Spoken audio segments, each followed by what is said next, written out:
Hello, Music 110. This is podcast number 7, and I'm going to be reviewing our work on intervals from today. This is a particularly tricky part of music theory, and so please pay close attention and follow along in the textbook. I'll be going over reviewing page 56, perfect and major intervals. Those are the diatonic intervals, and then moving on to minor intervals and augmented and diminished intervals. Okay, on lesson 35, page 56, this is just a review of the diatonic intervals that you should know by now. That was in the midterm. So the top note in the diatonic interval is part of the scale built on the bottom note. If that's true, then both notes are part of the scale, major scale built on the bottom note, and that's a diatonic interval.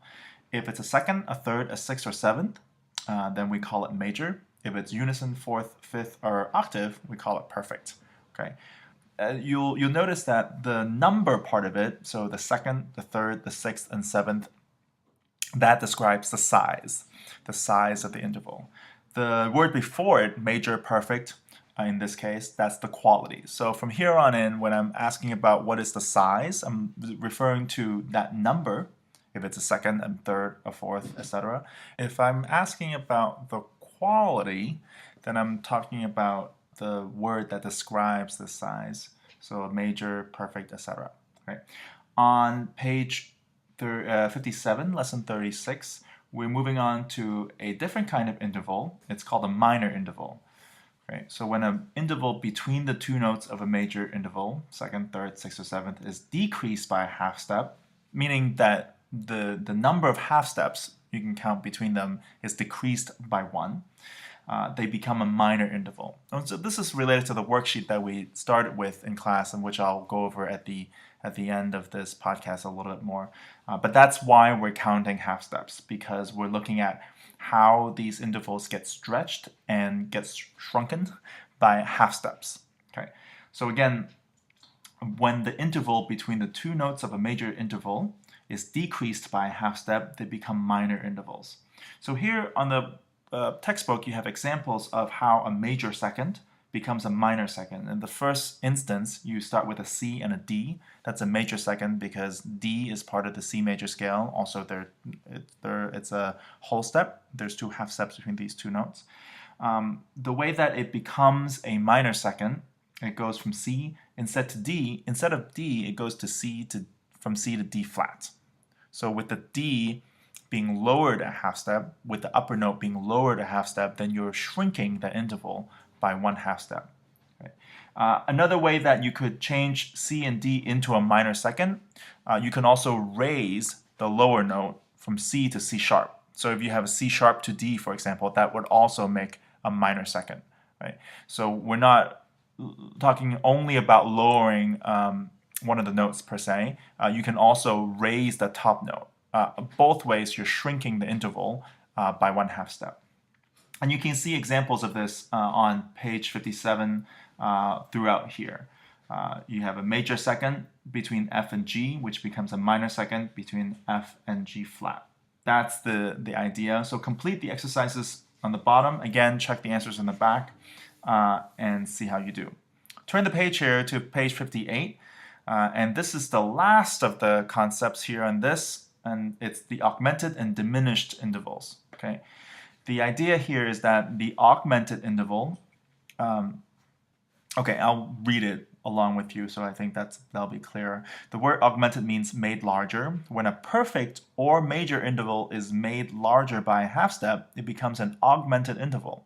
So if you start with a major or perfect interval and you're stretching that interval by 1 half step, then it becomes an augmented interval. So you can see that, for example, augmented unison, that's the aug1, that's on the first measure there, between G and G sharp. The perfect unison, of course, is just the 2 Gs, G and G. If you have one of those notes be sharped, raised a half step, it becomes an augmented unison. Right? It sounds the same as a half step, but it's an augmented unison because it's written as 2 Gs. And this is something that's particularly important to note. When we're talking about the size of an interval, again, I'm talking about how the note is written on the staff, what letter name we use, right? So if, for example, we have two notes, G to B, and G is in the bottom, whatever accidentals we use, G sharp, B flat, B double sharp, G double flat, whatever it is, it will always be a third, because from G to B is a third. Right? When we're talking about changing these intervals by stretching them, by adding and subtracting half step, I'm not changing the letter name. This is very important. Right? I am just adding sharps, flats, double sharps, double flats to the existing letter name. Right? So on the staff, it will still look like it's still a G, some kind of a G to some kind of a B, for example. And when you're counting the sides, it will still be the same. Okay? So this you can see more clearly as you work through some of these exercises. For diminished, the word diminished means made smaller, with the exception of the perfect unison. Any perfect or minor interval that is made smaller by a half step becomes a diminished interval. So in other words, if you start with any perfect or minor interval and you're shrinking that interval by one half step, then that becomes diminished. And here are some examples of diminished intervals that you can see.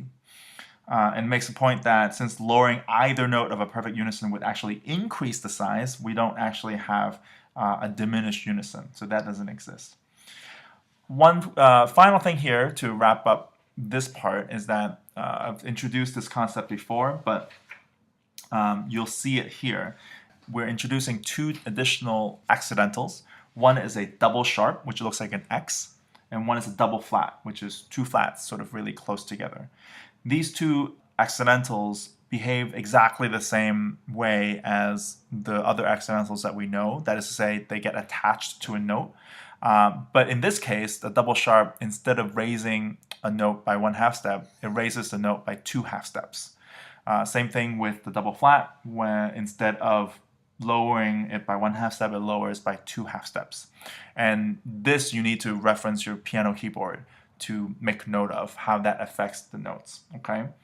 One last thing is that as you work through this stuff for this weekend and sort of reviewing everything, take a look through the worksheet that's attached to Blackboard and make sure you fill out the chart of half steps on the back, which is another way for you to think about how these intervals are related to each other. There's a lecture video recording that shows you how this is completed and our little in-class discussion about that, so you can reference that as well. Finally, as you work through your musician exercises, some of those notes will be a little weird looking because sometimes the intervals start, the computer might give you an interval that starts with a double sharp and double flat or something like that. Don't fret. First, remember that you have to determine the size, and that's determined by the letter names. Regardless of the accidentals, the letter names stay the same, okay? So start with figuring out what is the size of the interval. Next, figure out where you would find these pitches on the keyboard and count the half steps. That's the surest way to figure out what kind of size and quality a certain interval has, okay?